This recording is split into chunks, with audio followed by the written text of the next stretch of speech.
সাফজয়ী জাতীয় ফুটবল দলের কৃতি ফুটবলার মনিকা চাকমারে সংবর্ধনা দিয়ে লক্ষ্মীছড়ি উপজেলা প্রশাসন।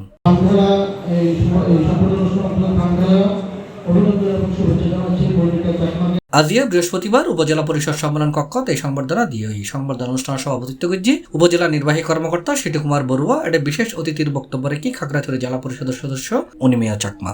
প্রণয়ন করা আসলে আমাদের ক্ষমতা নেই, আমাদের উপজেলা পর্যায়ে আমরা শুধুমাত্র বাজেটটা প্রণয়ন করে আমরা মন্ত্রণালয়ে পাঠাতে পারি, তারপর আসলে মন্ত্রণালয়ে আমরা তদবির করে হয়তো আমরা সেই বাজেটটা পাই।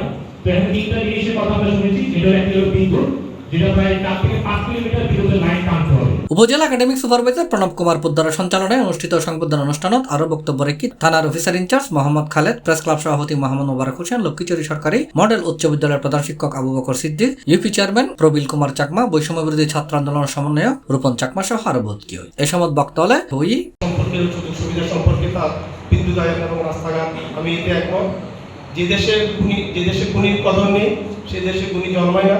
আমাদের গুণীর কদর আমরা দিয়ে আসছি। সেই মনিকাকে ধারাবাহিকভাবে 2022 সাল থেকে উপজেলা প্রশাসন এবং ইউনিয়ন পরিষদ কর্তৃক তাকে সম্মাননা দিয়ে আসছে এবং সেটা বজায় থাকবে।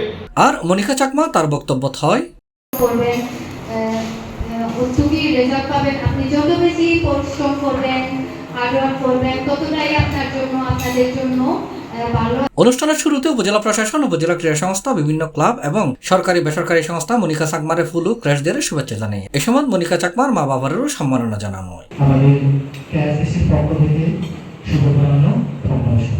উল্লেখ্য, নেপালের অডাইরে টানা দ্বিতীয়বারের মতো সাফ নারী চ্যাম্পিয়নই বাংলাদেশ নারী ফুটবল টিম। আর এই টিমের অন্যতম খেলোয়াড় পার্বত্য জেলা খাগড়াছড়ি লক্ষ্মীছড়ি উপজেলার দুর্গম জনপদ সুমন্তপাড়ার বাসিন্দা ম্যাজিক্যাল চাকমা খ্যাত মনিকা চাকমা। আজিয়ে তার নিজ উপজেলা লক্ষ্মীছড়ি নেজি তারে সংবর্ধনা দিয়ে দেখে খুবই খুশি মনিকা চাকমা।